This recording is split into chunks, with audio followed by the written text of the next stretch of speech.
Hello everyone, this is Swati. Welcome to Shreeji classes. तो जैसा कि हम लोगों ने सॉल्यूशन का मैक्सिमम पार्ट मतलब ऑलमोस्ट 99% कंप्लीट कर लिया है। आज जो पढ़ेंगे वो है एबनॉर्मल मोलर मासेस। तो एबनॉर्मल मोलर मासेस क्या है कि ये एक फैक्टर इंक्लूड करेगा कॉलिगेटिव प्रॉपर्टी में। मतलब कि जो हमने कॉलिगेटिव प्रॉपर्टी पढ़ी है उसमें हमने ये पढ़ा है solid is dissolve into liquid. मतलब ऐसा कुछ सॉलिड लिक्विड में डिजॉल्व हुआ है जो नॉन वोलेटाइल है। ठीक है, तो जब नॉन वोलेटाइल है तो वो वेपर के फॉर्म में नहीं इवेपोरेट होगा। ठीक है, तो अब क्या किया गया कि कॉलिगेटिव प्रॉपर्टी हम लोगों ने 4 पढ़ी, तो हम लोगों ने ये कंसिडर नहीं किया कि जो अगर सॉलिड जो है जो हमने मिक्स किया है वो KCl जैसा हुआ। ठीक है, KCl जैसा हुआ वो हमने मिक्स किया या NaCl जैसा हुआ तो वो तो ब्रेक डाउन हो रहे हैं। ठीक है, ये पढ़ा है कि आयनिक जो सॉल्यूट है या आयनिक बॉन्ड जो फॉर्म कर रहे हैं वो जैसे ही मोल्टेन फॉर्म में जाएंगे या फिर जैसे ही लिक्विड में जाएंगे वो ब्रेक डाउन कर जाएंगे। मतलब अगर हमने 1 मोल KCl लिया तो वो ब्रेक डाउन कर जाएगा K+ और Cl- में। ठीक है, तो अब क्या हो गए, 2 मोल हो गए वहाँ पे, एक K+ बन गया और एक पूरा मोल Cl- बन गया। तो क्या हुआ कि जो ट्रू वैल्यू से जो अब हम कॉलिगेटिव प्रॉपर्टी लगा रहे थे तो क्या कर रहे थे हम लोग, जो वैल्यू आ रही थी वो क्या आ रही थी, जो आनी चाहिए उससे कम आ रही थी। ठीक है, क्योंकि KCl तो ब्रेक डाउन हो गया और मतलब एक तरह से डिसोसिएट हो गया है, या फिर और भी कोई MgSO4 डाल दिया या फिर कुछ भी ऐसा सॉलिड मिक्स किया गया जिसकी वजह से क्या हुआ, डिसोसिएशन हुआ जब वो सॉल्वेंट में मिक्स किया हमारा सॉल्यूट, और उसकी वजह से there is change in colligative properties. जो कॉलिगेटिव प्रॉपर्टीज हम लोगों ने पढ़ ली हैं चारों। तो हमारा टॉपिक है आज का एबनॉर्मल मोलर मासेस। अब एबनॉर्मल मोलर मासेस में हमने पहली चीज ये देख ली कि सॉल्यूट जब मिक्स कर रहा है सॉल्वेंट में तो अगर ये आयनिक सॉल्वेंट जैसा है, आयनिक सॉल्यूट है, और या फिर ये ऐसा है जो डिसोसिएट हो सकता है। ठीक है, can be dissociate into cation anion. तो अगर ये आयनिक कंपाउंड है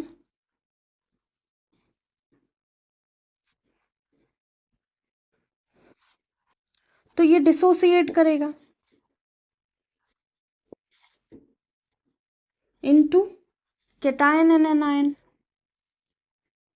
और ये तो हम लोगों ने colligative property anion colligative property में हम लोगों ने कंसिडर ही नहीं किया, हम लोगों ने ऐसे ही कॉलिगेटिव प्रॉपर्टी सारी पढ़ ली। तो अब इस टर्म को इंट्रोड्यूस कराया जाएगा, वो है हमारा वांट ऑफ फैक्टर। पहला एक कंडीशन ये बनी कि हमारा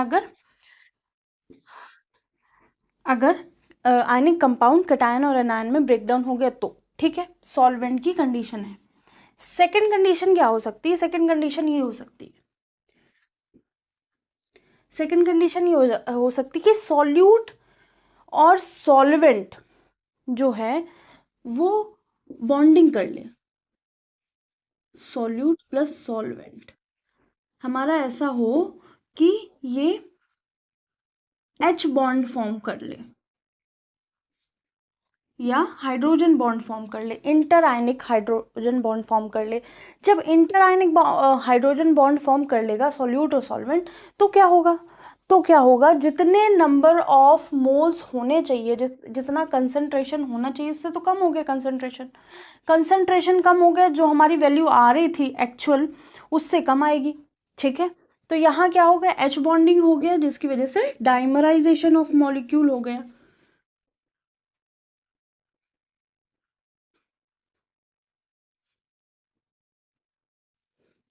ठीक है, अब जब डाइमराइजेशन ऑफ मॉलिक्यूल हो गया तो क्या हो गया, जितनी एक्चुअल वैल्यू आनी चाहिए उससे कुछ कम आएगी। ठीक है, ट्रू वैल्यू कम आएगी, तो एक टर्म इंट्रोड्यूस कराया गया। तो जैसे इसमें था KCl NaCl सॉल्वेंट में मिक्स किया गया, वैसे ही क्या था, अ, उस वाले में था एसिटिक एसिड को बेंजीन से मिक्स कर दिया गया। ठीक है, तो ये हो गया क्या, जिस चीज़ के बारे में हमें बात करनी है वो है वॉन हॉफ फैक्टर, जिसकी वजह से जो मोलर मासेस हैं उनमें थोड़ा सा चेंजेस आएगा, और उसमें चेंजेस आएगा तो कॉलिगेटिव प्रॉपर्टी में भी चेंजेस आएगा। ठीक है, तो लिख लेते हैं इसको, लिखना चाहे तो लिख लीजिए ये कहानी, नहीं तो हम आगे बढ़ते हैं कि एग्जैक्टली एबनॉर्मल मोलर मास होता क्या है, हम इसको क्यों यहाँ पे इंट्रोड्यूस कर रहे हैं।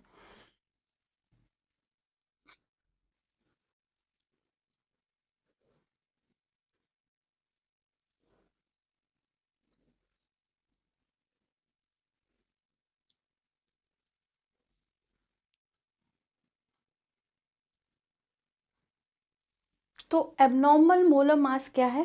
एबनॉर्मल मोलर मास क्या है? सच मोलर मास,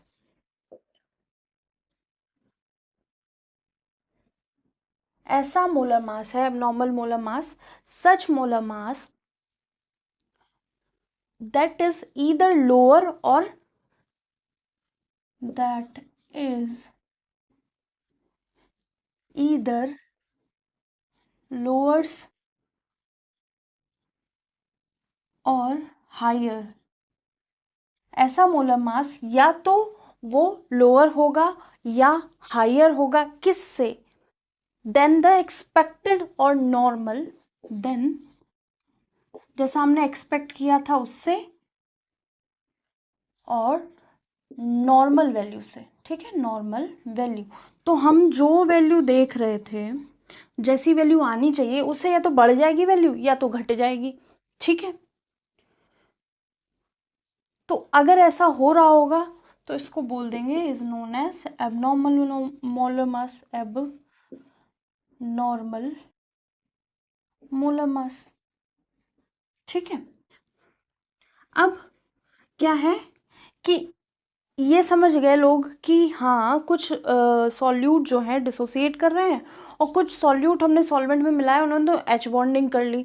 अब एच बॉन्डिंग कर दी तो number of moles of particular molecule क्या हो गए, डाइमर के फॉर्म में बन गए कुछ, तो वो जो नंबर ऑफ मोल्स हैं वो कम हो गए। जब नंबर ऑफ मोल्स कम हो गए तो क्या हो गया, हमारा एबनॉर्मल मोलर मास आने लगा। अब क्या है, तो अब 1880 में वॉन्टॉफ आए, उन्होंने एक फैक्टर इंट्रोड्यूस किया जिसको बोला जाने लगा वॉन्टॉफ फैक्टर। तो वो पढ़ेंगे, जो क्या बताता था, वो कितना डिसोसिएशन या कितना एसोसिएशन एक्सपेक्टेड है वो बताता था। कौन? वॉन्टॉफ फैक्टर। तो अब हम वॉन्टॉफ फैक्टर पढ़ेंगे, बस यही एक लास्ट फैक्टर है इस चैप्टर का, और ये चैप्टर हो गया फिनिश। इसके क्वेश्चन हम लोग जल्द ही संडे संडे की क्लास में देखेंगे। ठीक है, तो आई होप ये हो गया होगा। इसको रब करते हैं, वांट ऑफ फैक्टर लिखते हैं।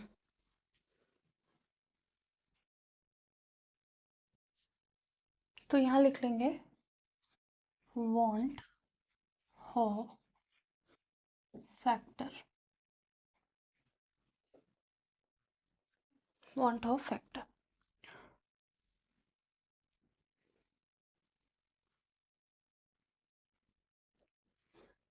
तो वांट ऑफ फैक्टर क्या है?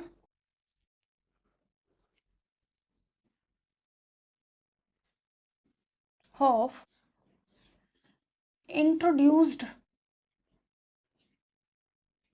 A factor. वांट ऑफ ने एक फैक्टर इंट्रोड्यूस किया, आई से रिप्रेजेंट करा, और उसको बोलने लगे वांट ऑफ फैक्टर।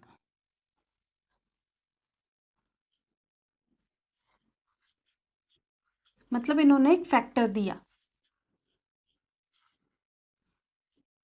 ठीक है, अब ये फैक्टर क्या बताता था? ये extent of dissociation and association बताता था। ठीक है, it tell about extent of, कितने हद तक कोई डिसोसिएट या एसोसिएट हो सकता है, extent of dissociation and association of molecule.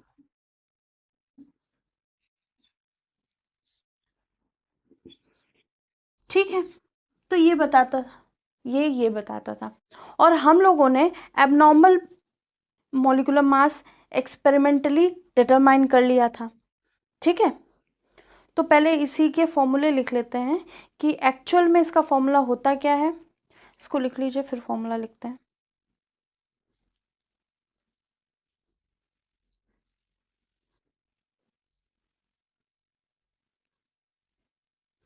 तो वांट ऑफ फैक्टर जो है वो डिपेंड कर रहा था किस पे, मोलर मास पे, ठीक है। और मोलर मास चेंज हो रहा है, तो ये क्या होगा, आई इज इक्वल टू, यहाँ तक शो हो रहा है, एक मिनट देख, हाँ, तो i is equal to normal molar mass या expected molar mass upon abnormal molar मास।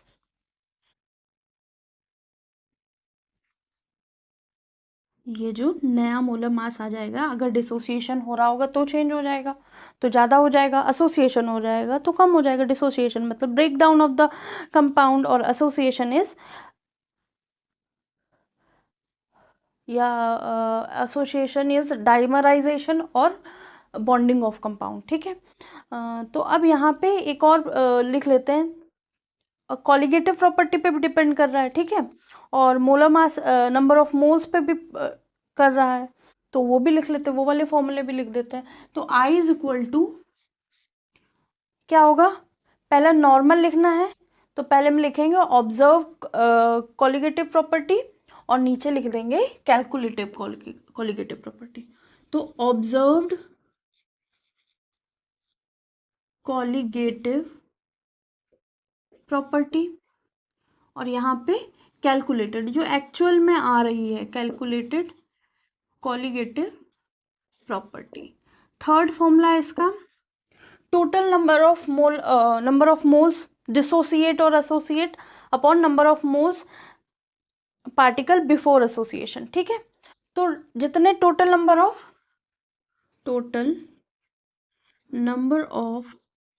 मोल्स डिसोसिएट और associate upon,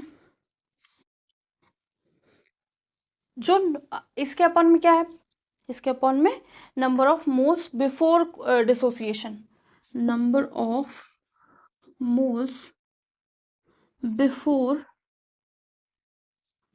dissociation and association.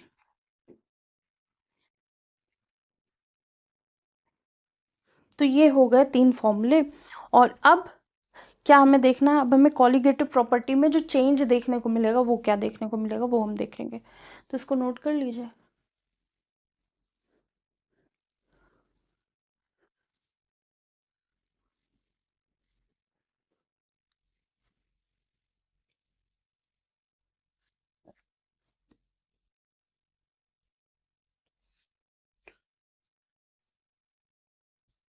तो ये छोटा सा टॉपिक है, बस अब 1-2 पॉइंट और रह गए, बस बाकी फिनिश हो गया। आई थिंक 20 to 25 मिनट में हो जाएगा। तो अब हम लोगों को पता है कि कॉलिगेटिव वांट ऑफ फैक्टर क्या कर रहा है, कुछ ना कुछ चेंजेस कर रहा है। तो अगर डिसोसिएशन होगा, डिसोसिएशन हैपन, तो आई इज मोर देन 1, ठीक है। अगर डिसोसिएशन हो रहा है तो आई की वैल्यू मोर देन 1 होगी। एसोसिएशन हैपन, तो 2 कंडीशन बन गई, अगर डिसोसिएशन हो रहा है तो आई की वैल्यू 1 से ज़्यादा होगी, और अगर एसोसिएशन होता है तो आई की वैल्यू लेस देन 1। तो ये 2 कंडीशन बनेगी आई के लिए, ये वांट ऑफ फैक्टर हो गया।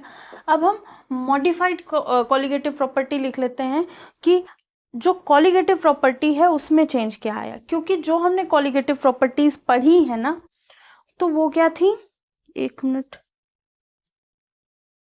मार्क कर लेते।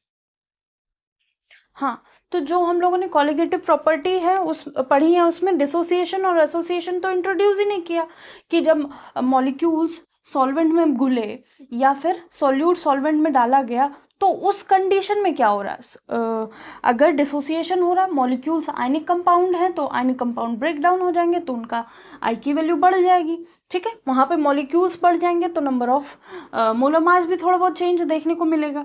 और एसोसिएशन में क्या होगा कि जैसे कोई ऐसा सॉल्यूट मिक्स कराया गया जो हाइड्रोजन बॉन्डिंग बना रहा है सॉल्वेंट के साथ, और जब ऐसा हो रहा होगा तो जो मोलर मास है वो थोड़ा चेंज हो जाएगा। तो यहाँ पे लिखना है मॉडिफाइड formulas of या formula of colligative property।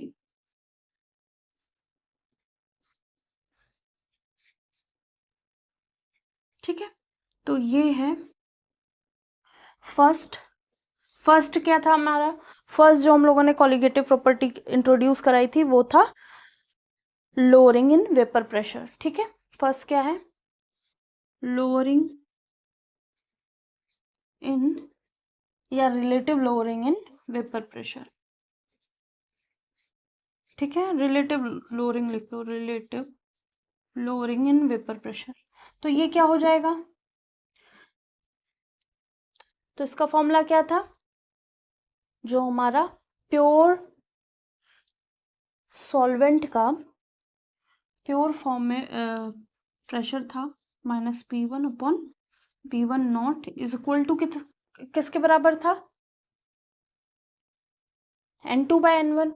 तो यहाँ पे I इंट्रोड्यूस हो गया N2/N1। ठीक है, सॉल्यूट अपॉन सॉल्वेंट का नंबर ऑफ मोल्स ये। और सेकंड है elevation in boiling point. Elevation in boiling point, जब एलिवेशन इन बॉइलिंग पॉइंट करेंगे तो हमारा फॉर्मूला क्या था, डेल्टा टी बी था। ठीक है, delta T B equals to K B into M था, तो इसको लिख देंगे delta T B is equal to i K B into molality. ठीक है, थर्ड था हमारा depression in freezing point.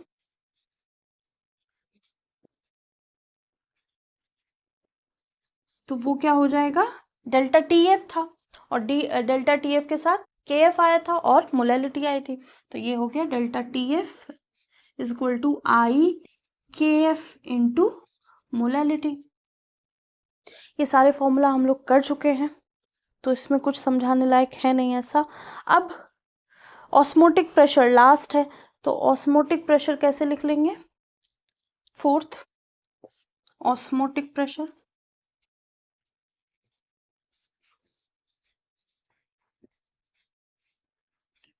Capital pi is equal to I C R T, और सी क्या है हमारा, मोलैरिटी N2/V भी लिख सकते हैं इसको। तो ये हो गई हमारी एबनॉर्मल मोलर मास की वजह से जो कॉलिगेटिव प्रॉपर्टीज में चेंजेस आए वो देखने के लिए। ठीक है, वो देख लिया हम लोगों ने। अगर KCl NaCl जैसा कोई सॉल्यूट होगा या MgSO4 जैसा होगा तो उसकी आई की वैल्यू 2 को अप्रोच करेगी, ऑलमोस्ट 2 के बराबर होगी। ठीक है, तो I इज मोर देन 1 और I इज लेस देन 1, ये हो गया। और अगर K2SO4 जैसा कुछ है तो I की वैल्यू 3 को अप्रोच करेगी। ठीक है,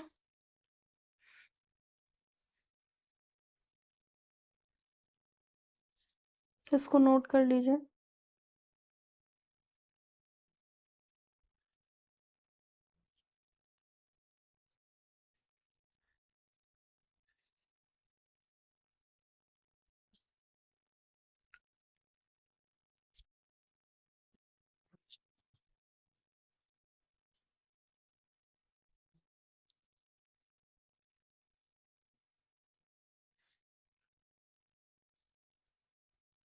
तो हमारा सॉल्यूशन चैप्टर हो गया है कंप्लीट। ठीक है, थ्योरी पूरी कंप्लीट हो गई है, हम लोग न्यूमेरिकल करेंगे।